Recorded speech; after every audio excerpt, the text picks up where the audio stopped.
ರಾಮನಾಮ ಜಪ ಮಾಡ್ತಿದ್ರು ಹಣ ಬರ್ತಿಲ್ವಾ? ಹಾಗಿದ್ರೆ ಈ ಕತೆ ಕೇಳಿ, ನಿಮ್ಮ ಜೀವನ ಬದಲಾಗುತ್ತೆ.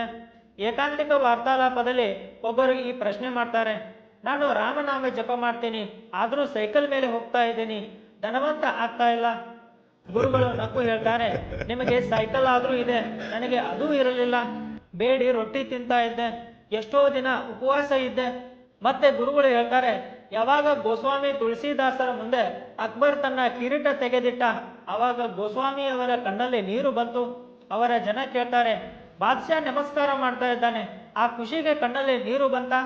ತುಳಸಿದಾಸರು ಹೇಳ್ತಾರೆ, ಇಲ್ಲ, ರಾಮನ ದಾಸನಾಗೋ ಮುಂಚೆ ತುಳಸಿದಾಸರು ಮನೆ ಮನೆಗೆ ಹೋಗಿ ಊಟ ಕೇಳಿದ್ರು ಸಿಗ್ತಾ ಇರಲಿಲ್ಲ. ಆದರೆ ರಾಮನ ದಾಸನಾದ ಮೇಲೆ ರಾಜರು ಕಿರೀಟ ತೆಗೆದಿಡ್ತಾರೆ. ಇದು ಕೇವಲ ರಾಮನ ದಾಸ ಆದರೆ ಮಾತ್ರ ಸಾಧ್ಯ. ನೀನು ನಾಮ ಜಪ ಮಾಡ್ತಾ ಇರು, ನನ್ನ ಮೇಲೆ ವಿಶ್ವಾಸ ಇಡು. ನೀನು ಎಂತಹ ಧನಿ ಆಗ್ತೀಯ ಅಂದ್ರೆ ಲೋಕ ಪರಲೋಕ ಎರಡರಲ್ಲೂ ತೃಪ್ತನಾಗ್ತೀಯ. ಮೊದಲು ನಾಮ ಜಪ ಮಾಡು, ನಿನ್ನ ಪಾಪ ನಷ್ಟವಾಗಲಿ. ಪಾಪ ನಷ್ಟವಾದ ಕೂಡಲೇ ಎಲ್ಲ ಸುಖ ಸೌಲಭ್ಯ ನಿನಗೆ ಸಿಗುತ್ತದೆ. ಒಂದು ವೇಳೆ ದೇವರ ಮೇಲೆ ನಂಬಿಕೆ ಇದ್ದರೆ ತನ್ನಷ್ಟಕ್ಕೆ ತಾನೇ ಎಲ್ಲ ವ್ಯವಸ್ಥೆಯಾಗುತ್ತೆ. ನೀನು ಇವಾಗ ನಾಮ ಜಪ ಮಾಡು.